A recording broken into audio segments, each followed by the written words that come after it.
bienvenue dans ce bilan des consommations culturelles du mois de janvier. Nous allons commencer sans plus attendre, parce que sinon ça va être trop long. Alors, j'ai commencé l'année en beauté en allant voir le château de Cagliostro, qui est le premier long métrage de Miyazaki, si je ne me trompe pas, et qui pour moi est vraiment, j'ai beaucoup aimé, j'ai passé un très bon moment, et j'ai eu ce sentiment de Miyazaki avant Miyazaki.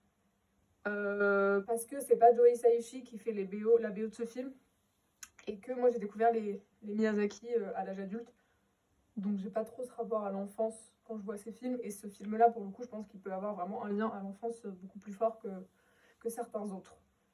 Voilà, ensuite j'ai lu, alors je reprends l'ordre chronologique de mes consommations culturelles du 1er au 31 janvier. J'ai lu le tome 11 de l'Attaque des Titans. C'est le dernier tome que je peux lire parce que j'ai pas la suite, et il est grand temps d'acheter la suite parce que c'est vraiment très chouette. J'ai lu le manifeste des 343 que je conseille, reconseille et re-reconseille. Déjà il est très beau, comme vous pouvez le constater, on aime beaucoup le dessin, et j'ai trouvé ça trop cool. C'est sur le manifeste des 343, c'est 343 femmes qui ont signé un manifeste attestant, enfin disant en gros qu'elles avaient avorté pendant avant le combat, quoi, pour l'autorisation, la légalisation de l'avortement, et trop chouette, vraiment trop bien. Que vous connaissiez l'histoire du manifeste des 343 ou pas, c'est intéressant parce que quand on connaît l'histoire, bah, c'est cool de le voir illustré, et quand on connaît pas l'histoire, je trouve que c'est un très bon pas, une très bonne façon de commencer à s'intéresser à cette histoire qui est absolument fascinante et incroyable, et juste trop importante à connaître, quoi. Ensuite, j'ai vu, où est-il, Cloud Atlas au cinéma. J'ai trop aimé. Je suis allée le voir un peu, pas au hasard, mais parce que j'ai vu qu'il y était et je voulais le voir. Et j'ai trop aimé. En revanche, je m'attendais pas à ce que ce soit un film qui dure 3 heures. Donc j'avoue que j'y suis allée en soirée, je suis sortie, je m'attendais pas à avoir passé 3 heures dans le ciné. Mais j'ai trop aimé. C'était génial, trop bien fait, très bien écrit, le montage avec les personnages, le cast est incroyable, ils sont trop bons, enfin hyper compétentes et tout, enfin bref, j'ai adoré. Ça va être que ça. Je vous préviens, les bilans culturels, ça va être essentiellement j'ai trouvé ça trop bien, c'est trop beau, et les gens ils sont trop cool, et j'ai adoré. Je vous préviens. Ensuite, j'ai lu les 4 premiers tomes de Demon Slayer. Bon, je vous ai pas sorti les 4, mais voilà. Je découvre, j'ai pas vu l'animé. L'Attaque des Titans non plus d'ailleurs. Et j'ai trouvé ça très cool. Mais bon, qu'est-ce que ça étonne puisque tout le monde trouve ça cool. Ensuite, j'ai lu le tome 1 de My Hero Academia. My Hero Academia, j'ai lu les derniers tomes parce que j'étais frustrée par la fin de l'animé, parce que ça pour le coup j'ai vu l'animé. Et donc petit à petit j'essaye d'acheter les premiers tomes pour avoir l'ensemble de la collection à terme dans quelques années. Et donc j'ai acheté les 3 premiers qui étaient en coffret. Donc j'ai lu le premier. Voilà, très sympa. J'ai également, ah oui, alors janvier, pour le contexte, ça a été le retour de Euphoria, avec la saison 2 d'Euphoria. Donc chaque lundi, puisque ça sortait le dimanche aux États-Unis, donc chaque lundi du mois de janvier a été l'objet de. Enfin, il y a eu un épisode d'Euphoria, quoi, que j'ai trouvé génial. Mais peut-être qu'un jour je parlerai d'Euphoria plus largement, ou pas, je sais pas. Mais voilà, donc il y a aussi toutes les semaines un épisode d'Euphoria plus ou moins génial, parce que j'ai trouvé la saison 2 plus inégale que la première, mais j'ai quand même trouvé ça génial, quoi. Je suis également allée voir au cinéma Le Voyage de Chihiro. C'était incroyable parce que c'est l'un de mes Ghibli préférés, et de le voir au cinéma, c'était incroyable. Voilà, c'est trop cool, trop génial. Je recommande. La musique, quoi, dans le salle de ciné, tout, incroyable. Ensuite, je pense que j'ai dû continuer les Demon Slayer. J'ai les 6 premiers tomes, donc je pense que j'ai lu les 6 en janvier. Même chose hein, pour My Hero Academia, j'ai dû lire les 3 premiers, mais je vais pas non plus tout vous sortir à chaque fois. J'ai vu au cinéma Placé, là, ici.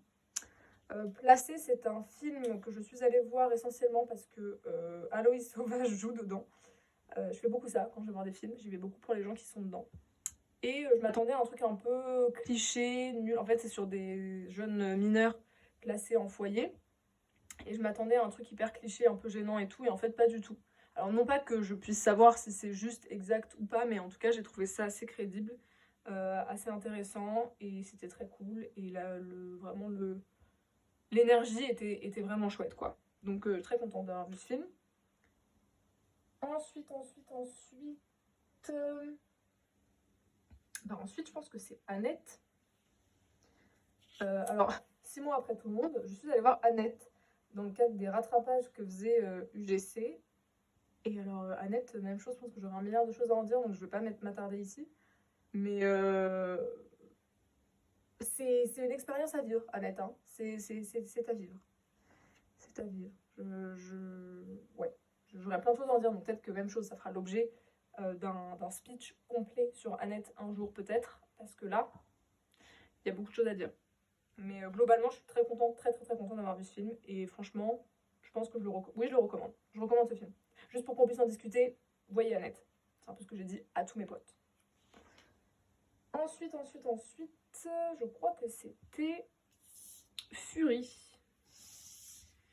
Fury, c'est leur petite fiche de salle qui est en fait un document A4. Fury, voilà, là on a des petites infos, mise en scène, etc. En fait, c'est une compagnie d'amatrices, compagnie de théâtre d'amatrices qui a écrit Fury, qui est en fait un petit meeting de femmes assassines, de femmes de l'histoire notamment antique, qui ont toutes assassiné, que ce soit leur enfant ou leur mari, et qui se retrouvent en gros, qui vivent ensemble en autarcie dans une cabane au fond du jardin, quoi, au fond de la forêt. Et c'était assez chouette, le texte était bien porté, ça m'a paru bien écrit. Après, j'ai pas du tout l'habitude de voir en fait des gens non professionnels faire du théâtre au plateau. Et du coup, moi, ça m'a paru pas hyper bien joué de façon parfois inégale, mais ce qui est normal parce qu'elles sont pas professionnelles, ou en tout cas pas encore. Mais du coup, vu que j'ai pas l'habitude, bah, ça m'a parfois un peu dérangé. Et, j'ai eu le sentiment que c'était un peu leur première pièce, grosse pièce, où elles allaient vraiment avoir un vrai plateau avec un vrai public, etc. Et du coup, elles ont mis énormément d'éléments, notamment en termes de décor et au plateau, je trouve que ça faisait parfois brouillon. Il y avait plein de trucs. Et c'était parfois un peu trop. Mais j'ai passé un très bon moment. Ah oui, et elles ont voulu mettre un peu de danse dans leur. Je sais pas si elles parlent de chorégraphe d'ailleurs. Non. Elles ont voulu mettre un peu de danse dans leur pièce et je trouve que c'était pas hyper bien réussi parce que de la même façon, c'était pas forcément porté jusqu'au bout. Ça allait pas jusqu'au bout dans le corps et donc ça faisait parfois quelque chose d'un peu. Il manquait quelque chose. Il manquait pas beaucoup, mais il manquait quelque chose pour que l'intégration de la danse à ce projet soit vraiment réussie. À mon sens, encore une fois, vraiment pour qui je me prends, mais je suis là juste pour donner mon avis, pas pour faire des jugements de valeur. J'ai vu, ça j'ai pas de ticket parce que c'était pas au cinéma, j'ai vu The Greatest Showman, que j'ai regardé essentiellement parce qu'il y a Zendaya. Et écoutez, j'ai beaucoup aimé ce film, j'ai trouvé ça très sympa, c'est un bon moment, c'est pas le film de l'année, mais j'ai trouvé ça chouette. C'était un peu marrant de voir Zac Efron et Zendaya, genre from Disney Channel, tout ce Greatest Showman, c'est un peu cocasse. J'ai fait l'expérience Revivre au Muséum d'Histoire Naturelle. C'était avec ma promo, donc c'était gratuit, donc j'ai pas de ticket. Enfin, j'ai rien parce qu'on est rentré un peu comme ça. C'est une expérience de réalité augmentée dans la galerie des espèces disparues et menacées au Muséum d'Histoire Naturelle de Paris. Au Muséum National d'Histoire Naturelle, du coup à Paris. Et c'était pas incroyable en fait parce que. Enfin, c'était sympa. Mais je suis très contente de ne pas avoir payé parce que en fait, je trouve que c'est assez limité juste au niveau de la technologie. En fait, donc on a un casque de réalité augmentée, c'est pas de la réalité virtuelle. Donc on voit encore l'espace autour de nous, on se déplace, etc. Et le casque rajoute en fait des images 3D à ce qu'on voit vraiment dans la salle. Et ça nous permet en gros de faire la connaissance de ces espèces qui sont disparues, qu'on connaîtra jamais, et qui là nous sont données à voir en mouvement quoi. Donc le principe est très chouette, mais en fait je trouve que le champ de vision du casque est assez limité, et donc moi très vite je me retrouvais confrontée aux bordures et aux angles de la limite du champ de vision du casque. Donc en fait ça te sort complètement de l'expérience. Donc j'ai trouvé ça dommage. Voilà. Ensuite je suis allée voir au cinéma La Place d'une autre, film que je suis allée voir car il y avait Lina Coudry dedans. Ça casse pas trois pattes à un canard. J'adore cette expression ridicule. Ça casse pas trois pattes à un canard. En fait, j'ai trouvé l'histoire un peu cool parce que c'est quand même l'histoire de femmes, juste pour les femmes, quoi. Portée par des femmes, avec des femmes, et il n'y a pas d'interférence d'histoire d'hommes qui viennent prendre la gloire, là, comme c'est souvent le cas dans les films. Et donc j'ai trouvé ça cool juste parce que bah, ça fait du bien quoi, de voir des femmes à l'écran et qui existent et qui sont construites en tant que personnages à 100% pour elles en tant que femmes. Et donc je trouve ça trop cool. Après, c'était pas non plus incroyable, incroyable quoi. Mais même les costumes et tout aussi, c'était trop bien. Trop cool. Donc voilà. Après La place d'une autre, j'ai lu. Donc je dis entre tout ça, il y a les épisodes de Foria qui se sont intercalés. J'ai lu Les Strates, qui est la BD, première BD autobiographique de Pénélope Bagieux, qui, comme vous pouvez le voir ici même, est l'autrice de Culotté. Assez génial, Culotté d'ailleurs. Il m'a été offert, et je suis très très très contente qu'il m'ait été offert, enfin qu'elle, parce que c'est une BD. J'ai trop aimé. J'aime beaucoup son humour, j'aime beaucoup son trait de dessin aussi, et j'aime beaucoup comment elle aborde les sujets. J'ai beaucoup aimé. Ah, là, il y a un petit marque-page parce que j'ai une copine qui est en train de le lire. Mais vraiment, j'ai adoré. Donc, je conseille. Ensuite, après les strates... Ah oui, j'ai commencé la saison 2 de Mortel, la série Netflix, dont je trouve l'histoire pas ouf, mais que je regarde parce que j'aime bien, parce que c'est tourné au Havre, et que j'aime bien le cast, et que j'aime bien les personnages, mais je trouve pas l'histoire incroyable. Donc je pense que j'ai commencé, et peut-être même fini, je sais plus, la saison 2 de Mortel au mois de janvier. J'ai vu Memory Box, ce petit film-là, que je suis allée voir un peu au hasard, je crois, parce que je voulais aller au cinéma et qu'il y avait ça. J'ai beaucoup aimé. J'ai beaucoup aimé. J'ai bien aimé l'esthétique du film. J'ai bien aimé les personnages. J'ai bien aimé la relation entre l'histoire d'une mère et d'une fille. Encore une fois, j'ai bien aimé leur relation. J'ai bien aimé comment les choses étaient articulées. C'était bien. C'était vraiment bien. Alors, j'ai pas été transcendée non plus, mais vraiment, j'ai quand même vachement bien aimé ce film. Donc, voilà. Je suis allée voir Les Leçons persanes. Que je suis allée voir pour l'acteur principal dont je ne vais pas prononcer le nom afin de ne pas le réduire à néant et démonter son nom. Nahuel Pérez Biscayart.